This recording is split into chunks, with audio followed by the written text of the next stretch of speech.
Donald Trump, যিনি নিজের এক ইশারাতেই দুনিয়ার হিসাব নিকাশ বদলে দেওয়ার দাবি করেন, সেই ট্রাম্পকেই আক্ষরিক অর্থে পাগল বানিয়ে ছেড়েছে ইরান। বিষয়টা এমন নয় যে তারা সরাসরি কোনো যুদ্ধ ঘোষণা করেছে বা আমেরিকার দিকে মিসাইল তাক করে বসে আছে, বরং এখানে চলছে স্নায়ুর এমন এক নজিরবিহীন খেলা যা হোয়াইট হাউসের সবচেয়ে দুধে কৌশলীদেরও রাতের ঘুম হারাম করে দিচ্ছে। ট্রাম্পের সমীকরণ সবসময় খুব সহজ: চাপ দাও এবং ভেঙে ফেলো। যে কোনো প্রতিপক্ষকে ভয় দেখিয়ে চুক্তির টেবিলে বসানোই তার সিগনেচার স্টাইল। কিন্তু মধ্যপ্রাচ্যের এই পুরনো খেলোয়াড়দের ক্ষেত্রে এই ফর্মুলা রীতিমতো বুমেরাং হয়ে দাঁড়িয়েছে। আপনি হয়তো ভাবছেন, আমেরিকার মতো সুপার পাওয়ারের সর্বগ্রাসী অবরোধের সামনে ইরান কিভাবে শুধু টিকে নেই, বরং পাল্টা চাল দিচ্ছে। এখানে লুকিয়ে আছে পর্দার আড়ালের এক বিশাল খেলা। ট্রাম্প যখন হুঙ্কার দিচ্ছেন, ইরান তখন অত্যন্ত শান্তভাবে দাবার বোর্ডে তাদের ঘুঁটি সাজাচ্ছে। কোনো সরাসরি সংঘাত নয়, বরং ট্রাম্পের প্রতিটি আগ্রাসী পদক্ষেপকেই তারা নিজেদের ভূ রাজনৈতিক সুবিধার জন্য ব্যবহার করছে। ঘটনার গভীরে গেলে আপনি এক ভয়ঙ্কর সমীকরণ দেখতে পাবেন। ট্রাম্প ভেবেছিলেন ম্যাক্সিমাম প্রেশার বা সর্বোচ্চ মাত্রার অর্থনৈতিক নিষেধাজ্ঞা দিয়ে ইরানের অর্থনীতিকে ধসিয়ে দেবেন, কিন্তু বাস্তবে ইরান রাতারাতি এক অদৃশ্য অর্থনীতির জাল বা শ্যাডো ইকোনমি গড়ে তুলল। তারা পশ্চিমা ব্যাংকিং সিস্টেমের বাইরে গিয়ে ডলারের নির্ভরতা পাশ কাটিয়ে বিকল্প রুটে তেল বিক্রি শুরু করল।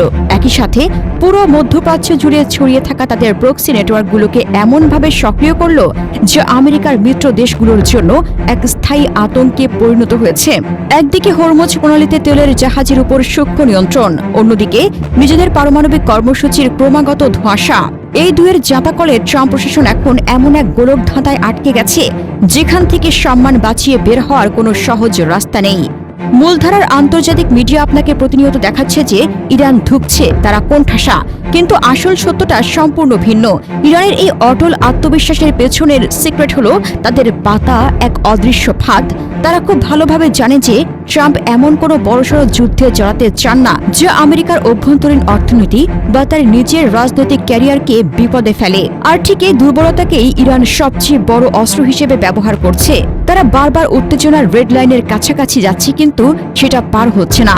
ট্রাম্পকে এমন এক বিরক্তিকর বিন্দুতে দাঁড় করিয়ে দিচ্ছে যেখানে তিনি না পারছেন সরাসরি সামরিক আক্রমণ করতে, না পারছেন নিঃশর্তভাবে অবরোধ তুলে নিতে। ডোনাল্ড ট্রাম্প যতই গর্জন করুন না কেন, ইরান প্রমাণ করে দিয়েছে যে সবসময় সামরিক পেশিশক্তি দিয়ে যুদ্ধ জেতা যায় না, বরং নীরব স্নায়ুর জোর অনেক বেশি ধ্বংসাত্মক হতে পারে।